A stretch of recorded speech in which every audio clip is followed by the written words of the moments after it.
Well, we're sorry that we had technical difficulties this morning in our worship service live feed, but I did want to share just a message today. We've been talking about a complicated story of faith, and we've been looking at the Bible, the Holy Scriptures, as a story of the people of faith that shares with us life and God's journey with that people and God's relationship. We made it through Adam and Eve getting kicked out of the garden and the choices that we have and opportunities that we have. Today, following along with the lectionary that was from a couple of weeks ago, I'm jumping up to Genesis chapter 18, verses 1 through 15. And I want us to share the story of Abraham and Sarah. It's an important story that we need to talk about. As we begin a message time, I'll go back and fill in a few blanks between. But I do want to share this message from Genesis 18, 1 through 15. Hear these words.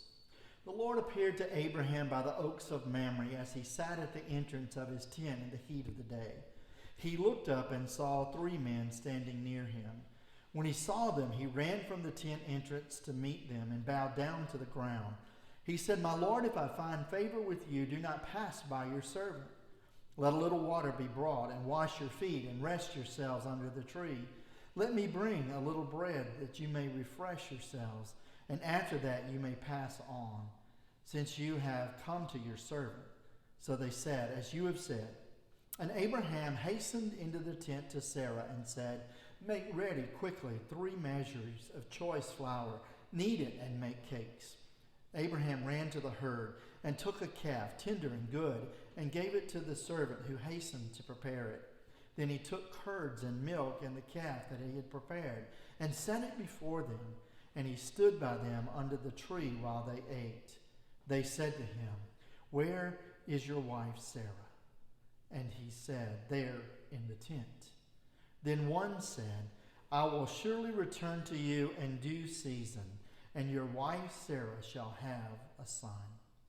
And Sarah was listening at the tent entrance behind him. Now Abraham and Sarah were old, advanced in age. It had ceased to be with Sarah after the manner of women. So Sarah laughed to herself, saying, "After I've grown old and my husband is old, shall I have pleasure?"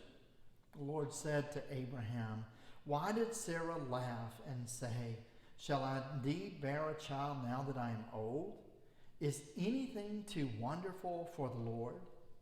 At the set time I will return to you in due season, and Sarah shall have a son." But Sarah denied, saying, "I did not laugh," for she was afraid, and said, "Oh yes, you did laugh."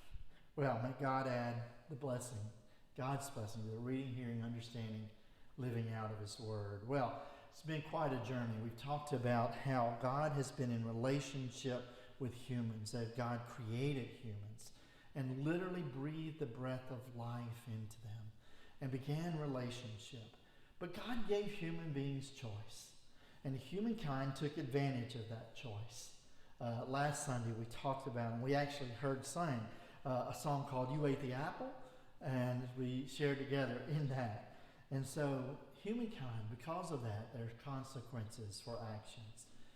As the human family grew, and as it began to become a larger group, God continued in relationship with them.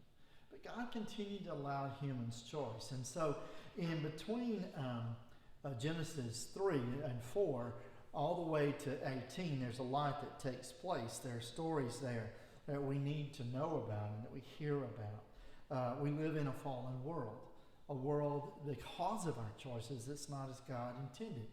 The very first children, Cain and Abel, had issues. There was some strife and enmity that became known in the earth. Not long afterwards, as the world began to flourish with people, there was strife and discord, and people not wanting to live in relationship with God, and oftentimes wanting to be God and choose to be God themselves. And so there were consequences for that. And so in Genesis we read of Noah and the flood. We read of the Tower of Babel, a place where people had come together to create an edifice that would reach to the heavens so that they could be seen and known as important as God. And God confused their language. It's just a quick pass to talk about how people continued to be people who made choices that distanced themselves from the God who created and loved them and gave them life. As we enter into chapter 12 of Genesis, we began to see the story of a gentleman named Abram and a lady named Sarah, and along with them, a nephew of Abram named Lot. And the story continues as they become people who are faithful to live into relationship with God. As Noah came, we first are introduced to the word covenant. That God made a covenant with Noah to no longer flood the earth by water. And a rainbow came as a sign of that covenant. The next step we have in seeing this whole interesting relationship, contractual sort of relationship called covenant with God, is through Abram and Sarah. Because of their faithfulness, God encourages them to move from the country they're in and their father's house to a land that he would show them. And they would become a great nation. And I will bless you and make your name great so that you will be a blessing. That's the covenant. God would bless Abraham with a place and with children so that Abraham may bless others. Blessed to be a blessing. And so Abraham was faithful to follow. Now, the journey between chapter 12 and chapter 18, there's some interesting stories as Abram and Lot journey toward the land that's promised. There becomes issues between their herdsmen and they grow. There becomes a famine and they wind up in Egypt. And this great faithful father of our faith, Abraham, and his wife Sarah decide that she is so beautiful that if they tell the people of Egypt that Sarah is Abram's wife, that they will kill Abram and take her away. And so they come up with this wonderful plan to call Sarah his sister. Well, sounds kind of like us, don't it? Cover our behinds, cover ourselves in the midst of the process. Along the journey, all these stories are much like us as we continue to make choices and continue to choose oftentimes to not be obedient to Christ. So in the midst of that journey, God intervenes and Pharaoh sends them forth before there's any action that was taken that was contrary to what God had planned. And so, but in the process of that, because Sarah was welcomed into Pharaoh's house, they gained lots of riches and herds. And as they moved out of Egypt toward the land of Canaan that God had promised, they took with them a lot of things that they had possessed. And so they grew into be a great people. And so that little misleading incident also found in the midst of that journey between 12 and 18 is the whole story of the promise of a child, and yet Abram and Sarah being so old that they don't think it's going to happen. So they take things into their own hands. Can you believe human beings would try to take things into their own hands without waiting on God? Well, our father of faith and mother of faith, Abraham and Sarah, took things into their own hand. And one of Sarah's servants was used as a surrogate mother. A child was born named Ishmael. And he and his mother Hagar, even after they were born, were looked upon with discontent. And so that didn't work. But God's promises were faithful. God's promises were true. And even though Abraham was pushing 100 years old and Sarah pushing 90, God came to fulfill the covenant. And as you read in the end of chapter 17, the covenant is placed once more and brought into being. And they gathered there together. Well, as we know here, it's about to be fulfilled. And what we have in chapter 18 is a sign from God from others who come to say, it's about to happen. And even though Sarah laughed, God was about to fulfill the plans he had for them.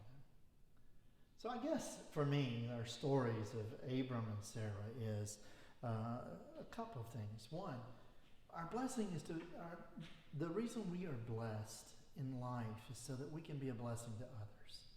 And when we lose sight of blessing others is when we sometimes lose a sense of who we are and what our blessing is. Also, maybe in the midst of this story, I will just say, it often takes time. It often takes time and journeys for things to come to fruition. We wish that we could expedite God's plans. We wish that we could expedite the things that we want God to do. And yet God is still there, working in the midst, and sometimes it takes time. I guess because I would say in this story, because of Abraham and Sarah's age, that I would just have to say, it ain't over till it's over. Don't give up, because God can still work, and God still does work.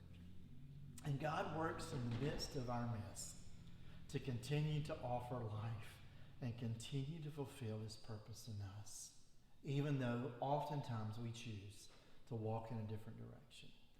Well, today I encourage you to be people of faith. No sign from me comes in more than what is happening this weekend in the state of Mississippi. Many people prayed a long, long time for God to work in this way. And yet, today is a reminder that things can come to fruition and that God is still with us. This was the beginning of Abraham and Sarah's work.